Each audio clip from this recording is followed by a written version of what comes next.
Bonsoir à toutes et à tous, aujourd'hui on se retrouve pour une nouvelle vidéo. Voilà, on va réagir au match de l'AC Milan contre le FC Barcelone qui s'est déroulé aujourd'hui à 5 h du matin. Donc voilà, on a encore une fois perdu. Bon, après c'est des matchs amicaux, mais c'est quand même embêtant de perdre tous nos matchs aux États-Unis.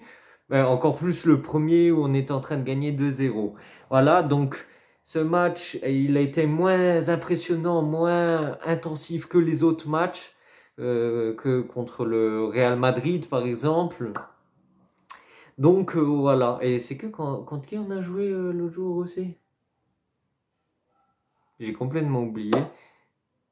Ah, la Juventus, voilà. Donc voilà, c'était un tout autre match et il a démontré, putain j'ai un cheveu là, et il a démontré beaucoup de défaillances et beaucoup plus de défaillances que de points positifs. Alors, la formation du Milan était Mike Maignan au but, à droite Florenzi parce que Calabria s'était blessé, Thio Tomori charnière centrale, Hernandez à gauche. Milieu de terrain à 3 avec Reinders, Krunic et Loftus-Cheek. Et à gauche, Leão, pointe Giroud et à droite, Pulisic. Et quant au FC Barcelone, il a joué avec Peña au goal, Araujo, je sais pas, je suis désolé pour la prononciation, Condé, Garcia, Alonso, Lopez, Romeu, Pedri, Torres, Rafinha, Ezazouli. Bon, c'est des joueurs que je connais pas, ça doit être des jeunes joueurs. Bon, je connais juste Ferran Torres, Rafinha, Pedri, Alonso, Garcia, Condé, Araujo et Pedri, je sais pas si je l'ai dit. Sinon, le reste, c'était une équipe très jeune, voilà, alors que Milan avait aligné son équipe titulaire. Nous avons perdu 1-0 avec un but de Ansu Fati à la 55e minute. C'est un but magnifique. Après, ce qui prouve encore une fois que le côté droit est très très faible en termes défensifs.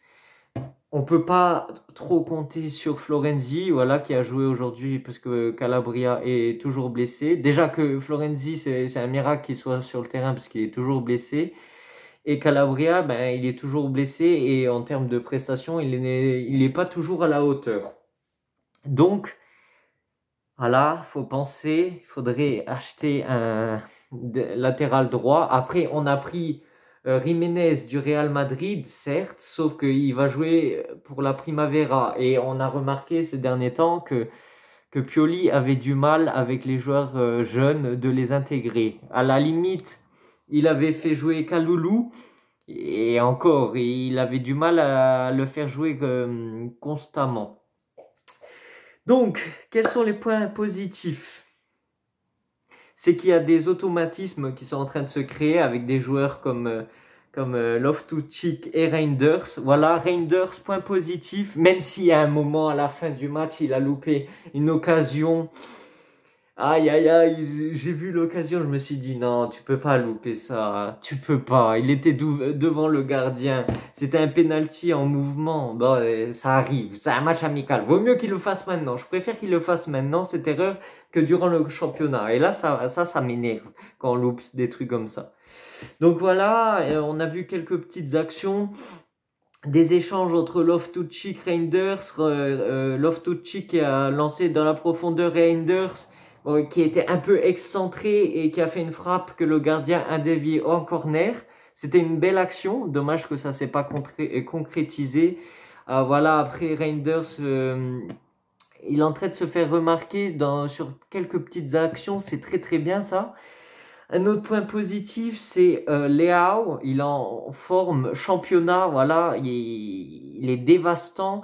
Sur le côté gauche, là, il a cloué Koundé. C'est dommage qu'en fait, il pêche toujours sur la finition. Voilà, à un moment, il a débordé, 2 fois, je crois, il a débordé sur l'aile gauche. C'est juste là, il a tiré pas assez puissant et pas assez précis. Il a tiré sur le gardien et ça a fini en corner, il me semble. Ce qui est dommage. Surtout que ces derniers temps, Leão s'était amélioré sur ce point de vue. Sauf qu'il là, il faut encore qu'il fasse un pas en plus. Là, il faut qu'il franchisse une étape là de la finition. Léao, il lui manque vraiment la finition et il peut devenir un très très grand joueur parce que certaines actions, il dribble tout le terrain et à la fin, ben, il manque de sang-froid pour la mettre au fond des filets. Ce qui est dommage. Point positif, en plus du latéral droit, point positif, négatif, c'est encore les coups de pied arrêtés. C'est-à-dire sur les corners, nous sommes nuls. Pourtant, on a acheté des joueurs bien costauds, bien grands. Je ne comprends pas comment on n'arrive pas à avoir la balle sur les corners, comment on n'arrive pas à les intercepter. Et à un moment, pour la première fois qu'on a réussi à intercepter un ballon, bon, pour la première fois, j'exagère, la défense renvoie le ballon. Ça, c'est très bien parce que au lieu de balancer le ballon, on essaie de repartir balle au pied. Voilà, on n'essaie pas de balancer devant en espérant que quelqu'un la prenne, quelqu'un de notre équipe. On essaie de ressortir proprement sur des contre-attaques et tout ça, au lieu de gâcher des occasions. Sauf que là, il y a eu une action dangereuse où Pulisic, devant notre surface de réparation, il a récupéré un ballon. Sauf qu'il l'a mal contrôlé et il l'a dévié sans faire exprès pour un joueur de Barcelone qui a ensuite tiré et qui a fini sur le poteau. Voilà, ça aurait pu être une occasion très dangereuse. Voilà, heureusement que Tomori, après, parce que la balle elle est revenue sur un joueur barcelonais et au final Tomori il a dévié le ballon, du coup heureusement. Autre point négatif, et ça je l'ai pas vu, mais apparemment Tomori fait encore plein d'erreurs sur des passes débiles. Ça c'est un truc qu'il faudra absolument corriger durant la reprise du championnat parce que des erreurs comme ça en août, je veux bien les concéder. Putain, mais je veux bien les concéder les erreurs comme ça. Mais pas quand le championnat il va commencer, parce que là, c'est des erreurs graves d'inattention, parce que voilà, tu peux pas te permettre de faire certaines passes comme on l'a vu contre le Real Madrid. Un autre point positif, par contre, apparemment, avec Reinders qui tire les corners à droite et Pulisic qui les tire à gauche, nous sommes beaucoup plus dangereux. Voilà. Auparavant, c'est pas que nous avions pas les joueurs qui pouvaient marquer sur corner, j'ai l'impression qu'on n'avait pas des bons tireurs de corner. Pourtant, Tonali, c'est toujours avéré un très bon tireur de corner, que ce soit avec Brescia ou avec l'Italie, mais je comprends pas pourquoi à l'AC Milan, on n'arrivait pas à tirer les corners comme il faut. On marquait presque jamais sur corner. Bon, là, on n'a pas marqué, mais on est plus dangereux. Voilà, avec des joueurs comme Thio, Loftus-Cheek, Giroud, il faut exploiter ce genre de joueurs, ce genre de profil pour marquer le maximum de buts sur corner. Voilà, avec un pied aussi délicat que Pulisic qui peut nous la mettre sur la tête là, je pense que cette saison, Milan pourra marquer beaucoup plus sur corner. Voilà, c'est un truc à ne pas négliger. On va voir comment ça va se dérouler au cours de la saison, mais je pense que c'est comme ça que ça va se passer. Alors voilà, beaucoup d'erreurs défensives, ça c'est pas bon. Il faut investir en tant que latéral droit, parce que Calabria, Florenzi sont pas du tout rassurants. Ça va pas du tout. Bon, Kalulu peut jouer en latéral droit, mais bon. Après, un autre joueur où c'est moyen, c'est Krunic. J'en ai parlé lors de la dernière vidéo. Il faudrait investir absolument parce que bon, il y a des offres qui viennent de Fenerbahçe pour lui. Après, ils ont fait une très grosse offre de salaire pour le joueur, pour Krunic, mais pour Milan, ils ont fait une offre à 5 millions, ce qui est ridicule.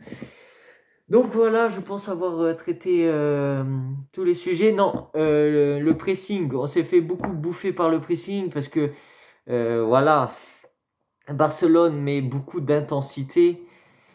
On a essayé aussi de les contrer, de contrer leur pressing en imposant aussi notre pressing. Après, dans les ressorties de balles, Barcelone est supérieur, que ce soit en Europe, je pense c'est une des meilleures équipes qui est capable de faire cela, ressortir les balles proprement, balles au pied. Après voilà, nous sommes en train d'améliorer les conditions pour le championnat. Barcelone commence le championnat une semaine plus tôt. Voilà. Donc, le prochain match, ça sera un match contre Monza, il me semble, lors de la Coupe, en hommage à Silvio Berlusconi. Du coup, on se tient au courant, on se retrouve dans la prochaine vidéo. N'hésitez pas à commenter, à liker et à partager la vidéo si elle vous a plu. Sur ce, ciao ciao.